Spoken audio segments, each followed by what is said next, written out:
16 सोमवार व्रत की विधि।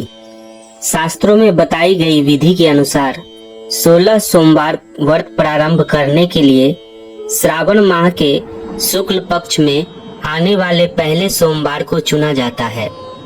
इस दिन व्रती सूर्योदय पूर्व उठकर स्नान आदि से निर्वृत्त होकर शिवजी की पूजा करें और अपने संकट से मुक्ति के लिए भगवान शिवजी के सामने 16 सोमवार व्रत करने का संकल्प लें। इसके बाद दिन भर अन्न जल ग्रहण ना करें। शाम को आधा सेर गेहूं के आटे का चूरमा बनाएं। शिवजी की पूजा करें। पूजा में बेलपत्र, आंकड़े के फूल, धतूरे आदि अर्पित करें। चूरमा भगवान शिवजी को चढ़ाएं और फिर इस प्रसाद के 3 भाग करें। एक भाग प्रसाद के रूप में लोगों में बांटें, दूसरा गाय को खिलाएं और तीसरा हिस्सा स्वयं खाकर पानी पिए। इस विधि से 16 सोमवार करें और 17वें सोमवार को 5 सेर गेहूं के आटे की बाटी का चूरमा बनाकर भोग लगाकर प्रसाद बांट दें। फिर परिवार के साथ प्रसाद ग्रहण करें। ऐसा करने से शिवजी सारे मनोरथ पूरे करते हैं। जिस संकट के समाधान का संकल्प लेकर व्रत किया जाता है वह अवश्य दूर होता है। 16 सोमवार व्रत कथा। एक बार भगवान शिव जी पार्वती जी के साथ भ्रमण करते करते मृत्यु लोक के अमरावती नगर में पहुँचे। उस नगर के राजा ने भगवान शिव का एक विशाल मंदिर बनवा रखा था। शिव और पार्वती जी उस मंदिर में रहने लगे। एक दिन माता पार्वती ने भगवान शिव से कहा, हे प्राणनाथ, आज मेरी चौसर खेलने की इच्छा हो रही है। माता पार्वती की इच्छा जानकर शिव जी माता पार्वती जी के साथ चौसर खेलने बैठ गए। खेल प्रारंभ होते ही उस मंदिर का पुजारी वहां आ गया। माता पार्वती जी ने पुजारी जी से पूछा, हे पुजारी जी, यह बताइए कि इस बाजी में किसकी जीत होगी। ब्राह्मण ने कहा, महादेव जी की। परंतु चौसर में शिव जी की पराजय हुई और माता पार्वती जी जीत गई। तब ब्राह्मण को उन्होंने झूठ बोलने के अपराध में कोढ़ी होने का श्राप दिया। भगवान शिव और पार्वती जी उस मंदिर से कैलाश पर्वत लौट गए। माता पार्वती जी के श्राप के कारण पुजारी कोढ़ी हो गया। नगर के स्त्री पुरुष उस पुजारी की परछाई से भी दूर दूर रहने लगे। कुछ लोगों ने राजा से पुजारी की कोढ़ी हो जाने की शिकायत की, तो राजा ने किसी पाप के कारण पुजारी के कोढ़ी हो जाने का विचार कर उसे मंदिर से निकलवा दिया। उसकी जगह दूसरे ब्राह्मण को पुजारी बना दिया। कोढ़ी पुजारी मंदिर के बाहर बैठकर भिक्षा मांगने लगा। कई दिनों के पश्चात स्वर्ग लोक की कुछ अप्सराएं उस मंदिर में पधारी और उसे देखकर कारण पूछा। पुजारी ने निसंकोच उन्हें भगवान शिव और माता पार्वती जी के चौसर खेलने और माता पार्वती जी के शाप देने की सारी कहानी सुनाई। तब अप्सराओं ने पुजारी से 16 सोमवार का विधिवत व्रत रखने को कहा। पुजारी द्वारा पूजन विधि पूछने पर अप्सराओं ने कहा, सोमवार के दिन सूर्योदय से पहले उठकर स्नान आदि से निर्वृत्त होकर स्वच्छ वस्त्र पहनकर आधा सेर गेहूं का आटा लेकर उसके 3 अंग बनाना। फिर घी का दीपक जलाकर गुड़ निवेद, बेलपत्र, चंदन, अक्षत फूल, जनेऊ का जोड़ा लेकर प्रदोष काल में भगवान शिव की पूजा अर्चना करना। पूजा के बाद 3 अंगों में एक अंग भगवान शिव को अर्पण करके एक आप ग्रहण करें। शेष 2 अंगों को भगवान का प्रसाद मानकर वहां उपस्थित स्त्री पुरुषों और बच्चों को बांट देना। इस तरह व्रत करते हुए जब 16 सोमवार बीत जाएं, तो 17वें सोमवार को 1 पाव आटे की बाटी बनाकर उसमें घी और गुड़ मिलाकर चूरमा बनाना। फिर भगवान शिव को भोग लगाकर वहां उपस्थित स्त्री पुरुष और बच्चों को प्रसाद बांट देना। इस तरह 16 सोमवार व्रत करने और व्रत कथा सुनने से भगवान शिव तुम्हारे कोढ़ को नष्ट करके तुम्हारी सभी मनोकामनाएं पूरी कर देंगे। इतना कहकर अप्सराएं स्वर्ग लोक को चली गई। पुजारी ने अप्सराओं की कथन अनुसार 16 सोमवार की विधिवत व्रत किया। फलस्वरूप भगवान शिव की अनुकंपा से उसका कोढ़ नष्ट हो गया। राजा ने उसे फिर मंदिर का पुजारी बना दिया। वह मंदिर में भगवान शिव की पूजा करता आनंद से जीवन व्यतीत करने लगा। कुछ दिनों बाद पुनः पृथ्वी का भ्रमण करते हुए भगवान शिव और माता पार्वती उस मंदिर में पधारे। स्वस्थ पुजारी को देखकर माता पार्वती ने आश्चर्य से उसके रोग मुक्त होने का कारण पूछा, तो पुजारी ने उनके 16 सोमवार व्रत करने की सारी कथा सुनाई।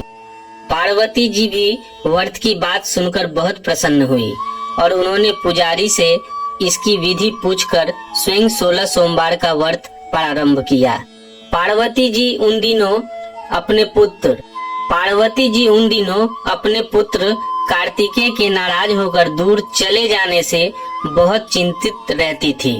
वे कार्तिकेय को लौटा लाने के अनेक उपाय कर चुकी थी, लेकिन कार्तिकेय लौटकर उनके पास नहीं आ रहे थे। 16 सोमवार का व्रत करते हुए माता पार्वती ने भगवान शिव से कार्तिकेय को लौटाने की मनोकामना की। व्रत समापन के तीसरे दिन सचमुच कार्तिकेय वापस लौट आए। कार्तिकेय ने अपने हृदय परिवर्तन के संबंध में पार्वती जी से पूछा, हे माता, आपने ऐसी कौन सी उपाय किया था जिससे मेरा क्रोध नष्ट हो गया और मैं वापस लौट आया? तब पार्वती जी ने कार्तिकेय के 16 सोमवार के व्रत की कथा कह सुनाई। कार्तिकेय अपने एक ब्राह्मण मित्र ब्रह्मदत्त के प्रदेश चले जाने से बहुत दुखी थे। उसको वापस लौटाने के लिए कार्तिकेय ने 16 सोमवार का व्रत करते हुए ब्रह्मदत्त के वापस लौट आने की कामना प्रकट की। व्रत के समापन के कुछ दिनों के बाद मित्र लौट आया। ब्राह्मण ने कार्तिकेय से कहा, प्रिय मित्र, तुमने ऐसा कौन सा उपाय किया था जिससे परदेश में मेरे विचार एकदम परिवर्तित हो गए और मैं तुम्हारा स्मरण करते हुए लौट आया? कार्तिकेय ने अपने मित्र को भी 16 सोमवार के व्रत की कथा विधि सुनाई। ब्राह्मण मित्र व्रत के बारे में सुनकर बहुत खुश हुआ। उसने भी व्रत किया। 16 सोमवार व्रत का समापन करने के बाद ब्रह्मदत्त विदेश यात्रा पर निकला। वहां नगर के राजा हर्षवर्धन की बेटी राजकुमारी गुंजन का स्वयंवर हो रहा था। वहां के राजा ने प्रतिज्ञा की थी कि एक हथनी यह माला जिसके गले में डालेगी वह अपनी पुत्री का विवाह उसी से करेगा। ब्राह्मण भी उत्सुकतावश महल में चला गया। वहां कई राज्यों के राजकुमार बैठे थे। तभी एक सजी धजी हथनी सूंड में जयमाला लिए वहां आई। हथनी ने ब्राह्मण के गले में जयमाला डाल दी। फलस्वरूप राजकुमारी का विवाह ब्राह्मण से हो गया। एक दिन उसकी पत्नी ने पूछा, हे प्राणनाथ, आपके कौन सा शुभ कार्य किया था जो उस हथनी ने राजकुमारों को छोड़कर आपके गले में जयमाला डाल दी? ब्राह्मण ने 16 सोमवार व्रत की विधि बताई। अपने पति से 16 सोमवार का महत्व जानकर राजकुमारी ने पुत्र की इच्छा से 16 सोमवार का व्रत किया। निश्चित समय पर भगवान शिव की अनुकंपा से राजकुमारी एक सुंदर, सुशील व स्वस्थ पुत्र पैदा हुआ। पुत्र का नामकरण गोपाल के रूप में हुआ।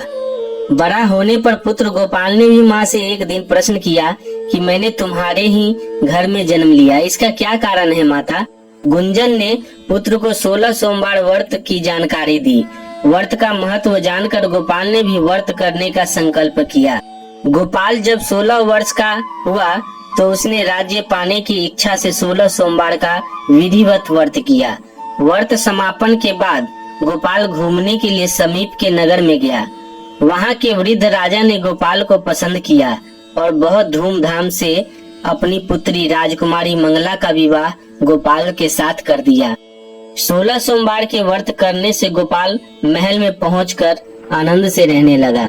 2 वर्ष बाद वृद्ध राजा का निधन हो गया तो गोपाल को उस नगर का राजा बना दिया गया। इस तरह 16 सोमवार व्रत करने से गोपाल की राज्य पाने की इच्छा पूर्ण हो गई। राजा बनने के बाद भी वह विधिवत 16 सोमवार का व्रत करता रहा। व्रत के समापन पर 17वें सोमवार को गोपाल ने अपनी पत्नी मंगला से कहा कि व्रत की सारी सामग्री लेकर वह समीप के शिव मंदिर में पहुँचे। पति की आज्ञा का उल्लंघन करके सेवकों द्वारा पूजा की सामग्री मंदिर में भेज दी। स्वयं मंदिर नहीं गई। जब राजा ने भगवान शिव की पूजा पूरी की तो आकाशवाणी हुई, हे राजन, तेरी रानी ने 16 सोमवार व्रत का अनादर किया है, सो रानी को महल से निकाल दे, नहीं तो तेरा सब वैभव नष्ट हो जाएगा। आकाशवाणी सुनकर उसने तुरंत महल में पहुंचकर अपने सैनिकों को आदेश दिया कि रानी को दूर किसी नगर में छोड़ आओ। सैनिकों ने राजा की आज्ञा का पालन करते हुए उसे तत्काल उसे घर से निकाल दिया। रानी भूखी प्यासी उस नगर में भटकने लगी। रानी को उस नगर में एक बुढ़िया मिली। वह बुढ़िया सूत काट कर बाजार में बेचने जा रही थी, लेकिन उस बुढ़िया से सूत उठ नहीं रहा था। बुढ़िया ने रानी से कहा, बेटी, यदि तुम मेरा सूत उठाकर बाजार तक पहुंचा दो और सूत को बेचने में मेरी मदद करो तो मैं तुम्हें धन दूंगी। रानी ने बुढ़िया की बात मान ली, लेकिन जैसे ही रानी ने सूत की गठरी को हाथ लगाया, तभी जोर की आंधी चली और गठरी खुल जाने से सारा सूत आंधी में उड़ गई। बुढ़िया ने उसे फटकार कर भगा दिया। रानी चलते चलते नगर में एक तेली के घर पहुंची। उस तेली ने तरस खाकर रानी को घर में रहने के लिए कह दिया, लेकिन तभी भगवान शिव के प्रकोप से तेली के तेल से भरे मटकी एक एक करके फूटने लगे। तेली ने भी रानी को भगा दिया। भूख प्यास से व्याकुल रानी वहां से आगे की ओर चल पड़ी। रानी ने एक नदी पर जल पीकर अपनी प्यास शांत करनी चाहिए, तो नदी का जल उसके स्पर्श से सूख गया। अपने भाग्य को कोसती हुई रानी आगे चल दी। चलते चलते रानी एक जंगल में पहुंची। उस जंगल में एक तालाब था, उसमें निर्मल जल भरा हुआ था। निर्मल जल देखकर रानी की प्यास तेज हो गई। जल पीने के लिए रानी ने तालाब की सीढ़ियां उतरकर जैसे ही जल को स्पर्श किया, तभी उस जल में असंख्य कीड़े उत्पन्न हो गए। रानी ने दुखी होकर उस गंदे जल को पीकर अपनी प्यास शांत की। रानी ने एक पेड़ की छाया में बैठकर कुछ देर आराम करना चाहा, तो उस पेड़ के पत्ते पल भर में सूखकर बिखर गए। रानी दूसरे पेड़ के नीचे बैठी, परंतु वह जिस पेड़ के नीचे बैठती वही सूख जाता। वन और सरोवर की यह दशा देखकर वहां के ग्वाले बहुत हैरान हुए। ग्वाले रानी को समीप के मंदिर में पुजारी जी के पास ले गए। रानी के चेहरे को देखकर ही पुजारी जी जान गए कि रानी अवश्य किसी बड़े घर की है, अपनी भाग्य के कारण दर दर भटक रही है। पुजारी ने कहा, पुत्री, चिंता मत करो, इसी मंदिर में रहो, कुछ दिनों में ही सब ठीक हो जाएगा।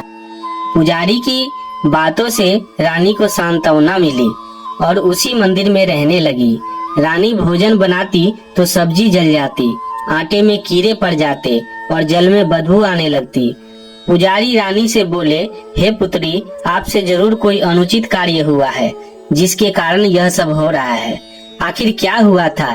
फिर रानी ने अपनी सारी वृत्तांत सुनाई। पुजारी ने कहा, बेटी, चिंता मत करो, कल सोमवार है, कल से ही तुम 16 सोमवार का व्रत शुरू कर दो। पुजारी की बात मानकर रानी ने 16 सोमवार का व्रत प्रारंभ कर दिया। रानी ने जैसे ही 17वें सोमवार को पूजा विधिवत समापन किया, वैसे ही राजा के मन में रानी का ख्याल आने लगा और उसी समय रानी को लेने के लिए राजा निकल पड़े। राजा जब रानी के पास पहुंचे तो रानी से क्षमा मांगी और उससे पूरे सम्मान के साथ राजमहल में ले गए। रानी के सारे दुख दूर हो गए। भक्तों, आप भी इसी तरह 16 सोमवार के व्रत करेंगे तो आपकी भी सारी मनोकामनाएं भोलेनाथ पूरी करेंगी। 16 सोमवार की व्रत और कथा सुनने से मनुष्य के सभी मनोकामनाएं पूरी होती है और जीवन में किसी तरह की कोई कमी नहीं रहती है। जय भोलेनाथ।